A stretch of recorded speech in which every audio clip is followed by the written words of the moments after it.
I'd like to talk about pressure a little bit and Sure. just kind of drill a little bit deeper down. We've flirted with it a little bit. What do we understand about performing under pressure as far as what goes on, physically or neurochemically or in that stuff? And what is it? I think we're all sort of drawn to the people that consistently perform their best, almost rise. Mm-hmm. They're rare, and it's captivating to watch and to root for. What do you see in those people that others just don't have? Sure.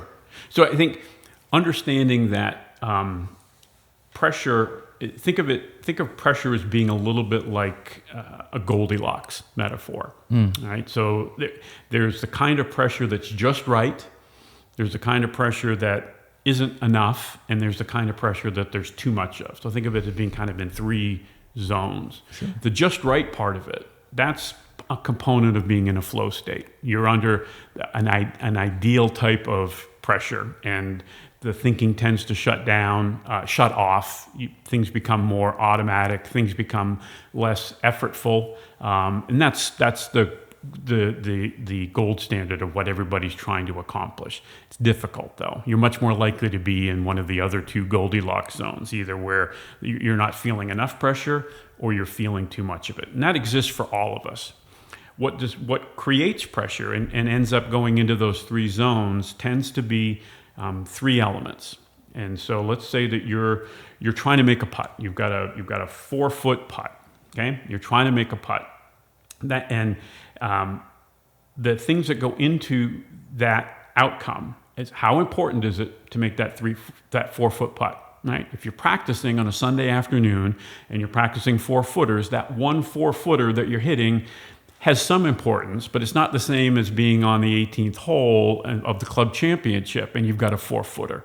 The importance level is dramatically different, right? As importance of the outcome goes up, so too does the level of pressure that you're experiencing. Mm-hmm. Second one is accountability. Is the outcome going to be determined based on what you do or fail to do? So making that 4-foot putt is really on you.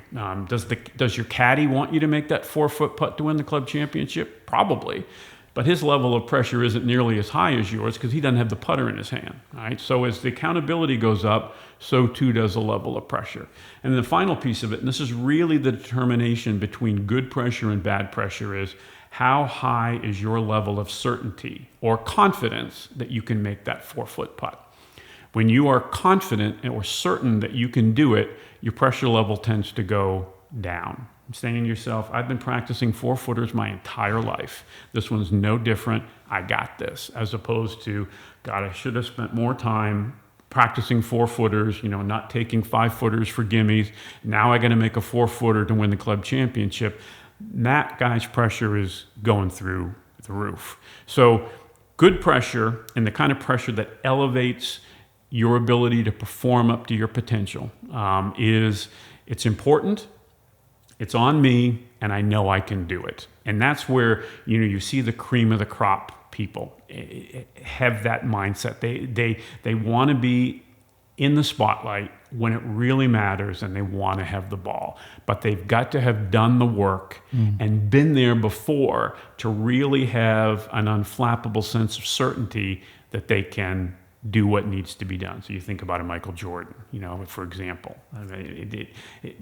Being the guy, always wanted the ball, but had to get to a point where he was certain he was going to be able to do what he needed to do with the ball in those big moments. And then once you start doing that, it starts to become something that just is routine. But even somebody who's able to operate at that level, if we can take them into a place that they don't feel that level of certainty, and it's still important, it's still on them, now they're battling with the kind of pressure that is going to be inhibiting their ability to be their best. That's where sort of the fight or flight mechanism comes in. Okay, the level of self-doubt starts to create all of those physiological and psychological components of the fight or flight. Your body's getting ready to do battle to survive. If not do battle, then to turn around and get the hell out of there as quick as you can because it thinks that it's a life or death moment. Now for a golfer, you're standing over that 4-footer and you can literally see the putter grip melting in your hand because you're grabbing a hold of it just that tightly. You're not going to make your best stroke under those kind of conditions. So that's the type of pressure that we tend to think about. But the not enough pressure can be equally destructive to performance. When you think that what I'm doing today doesn't really matter, it's not important, you're probably not going to really put your best work in. Or if you're not feeling accountable, I'm the number 5 player on my high school team. I don't have to be the guy that shoots the lowest score.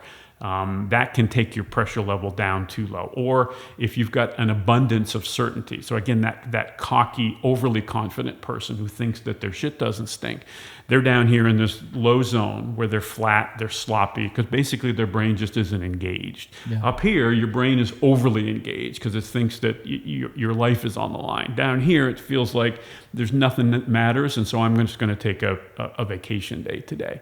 And the performance decrements can be equally crippling down here. When you're out there and you just know you're not into it that day, you got to do something if you want to play your best golf. You got to psych yourself up. We tend only to think about psyching myself down. I'm gripping it too tight. I'm freaking out here. I'm losing it, and I got to calm down. What's interesting is you can use breathing techniques to accomplish both goals. You can use breathing techniques as a way of sort of psyching yourself up. You can certainly use self-talk as well as a way of psyching yourself up when you're feeling flat and complacent and lazy. And by the same token, you can use breathing and self-talk to sort of try to calm yourself down a little bit physiologically so that you can settle in and be a little bit more automatic with whatever it is that you're trying to do. Isn't that interesting? So not enough pressure, bad. Too much pressure, bad. I guess in that theory, if you are standing over a putt to win a tournament and your livelihood depends on it and you're not a good putter, you're going to have a lot of issues. Sure. Yeah.